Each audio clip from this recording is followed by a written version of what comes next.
Nous avons écrit un nouveau chapitre de la sélection naturelle. Le projet Rampage fonctionne.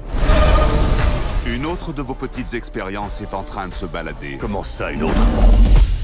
Il arrive! Bien sûr, un loup, ça vole. Stop me, oh somebody stop me, please somebody stop me, oh somebody stop me. Maintenant, balancez tout ce qu'on a sur ces bestioles et faites évacuer la ville en vitesse. Allons sauver le monde. J'ai des gros bras, cherche pas à lutter. Vous savez, il y a d'autres façons de dialoguer avec les gens. Ouais, je sais, ouais, mais c'est moins drôle.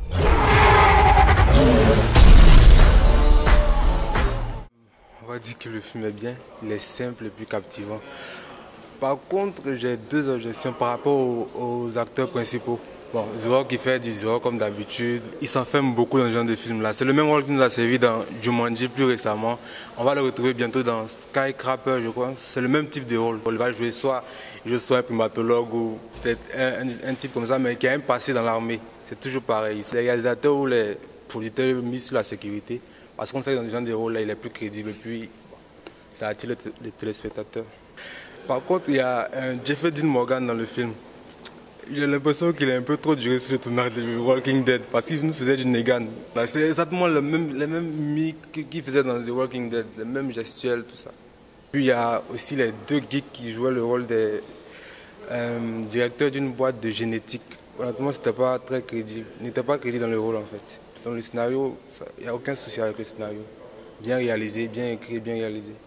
Ils ont réussi à rendre l'histoire crédible parce que un loup de 10 mètres qui vole, un gorille et puis un crocodile mutant, c'était pas donné d'avance. Les effets spéciaux n'étaient pas aussi top que ça. C'était, on va dire, des effets spéciaux classiques. C'était assez classique, des scènes de destruction, d'explosion qu'on a l'habitude de voir un peu partout. Je pense qu'ils ont plus misé sur les animaux, les effets spéciaux, ils ont plus misé sur les animaux, les rendre plus réels. Et puis, mention spéciale à l'acteur qui joue le rôle de George, puisqu'il réalise le rôle en motion capture. C'est 5. Je dirais 3,50. Ils ont essayé de mettre un peu d'humour, mais ça passait vraiment pas. Ça passait pas. Là. Juste pour ça, ils donnent 3,50. Le film est bien dans l'ensemble. On s'ennuie pas.